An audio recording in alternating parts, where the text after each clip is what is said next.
బాగుంటుంది. రెడీనా?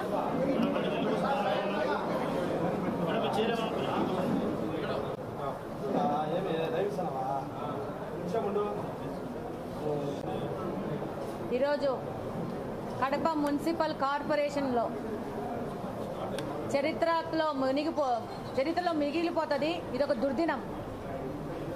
ఈరోజు అబ్సల్యూట్ మెజారిటీ ఉన్న వైఎస్ఆర్సీపీకి సంబంధించిన మేయర్ గారు ఏ విధమైన చర్చ లేకుండా, అజెండాలో ఏ విధమైన పాయింట్స్ చదవకుండా,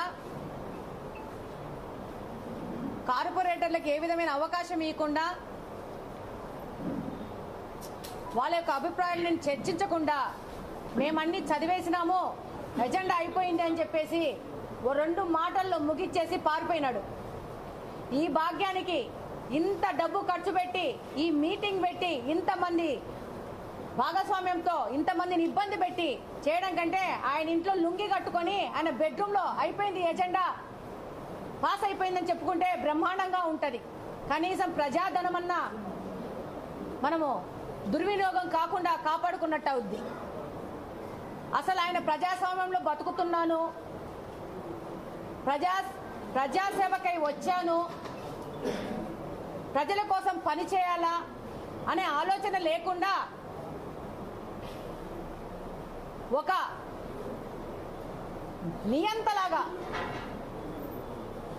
నేను 8 సంవత్సరాలు రైట్ ఒకరిని లెఫ్ట్ ఒకరిని కూర్చోబెట్టుకొని, కమలాపురం ఎమ్మెల్యేని కడప ఎమ్మెల్యేని కూర్చోబెట్టుకొని సభలు నడిపి ఈరోజు ఒక మహిళ కడప నియోజకవర్గంలో గెలిస్తే అది తట్టుకోలేక, ఓర్చలేక, మహిళలంటే మర్యాద గౌరవం లేక ఆ మహిళని ఎలా అవమానపరచాలా, ఇబ్బంది పెట్టాలా అనే ఆలోచన తప్పితే నిద్ర లేచిన నుంచి ప్రజల సమస్యలేంటి, ప్రజలకు మనం ఒక అధికారంలోకి ఇచ్చినారు, వాళ్ళకేం మనం సమాజ సేవ చేస్తున్నాం అనే ఆలోచనే లేదు. అవినీతి చేయడము, ఆయన కుటుంబ సభ్యులకి కార్పొరేషన్ సంబంధించిన వర్కులు కానీ, ఆదాయ వనరులు కానీ కల్పించి ఈరోజు ఒక అవినీతి సామ్రాజ్యాన్ని ఏలుతున్నాడు గత 8 సంవత్సరాల నుంచి. ఈ 8 సంవత్సరాల నుంచి ఎవరు ప్రశ్నించలేదని కడప మున్సిపల్ కార్పొరేషన్ ని తను అక్రమ మార్గంలో రాసి పెట్టుకున్నాను, రిజిస్ట్రేషన్ చేయించేసుకున్నాను, నా ఇష్టం వచ్చినట్టు ఈ కార్పొరేషన్ చేయొచ్చనే విధానంగా ఆయన వెళ్తున్నాడు.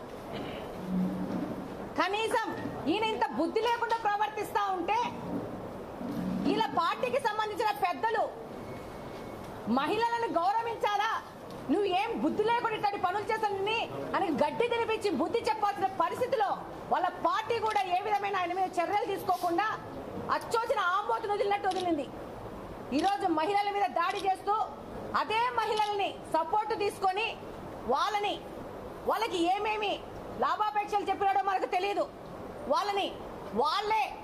వాళ్ళకే మెజారిటీ ఉంది, వాళ్ళే ఎక్కి మాకు ప్రొటెక్షన్ కావాలని అనడము, వాళ్ళే నినాదాలు చేయడము, వాళ్ళే పోడియం ఎక్కడము, వాళ్ళే రచ్చ చేయడము,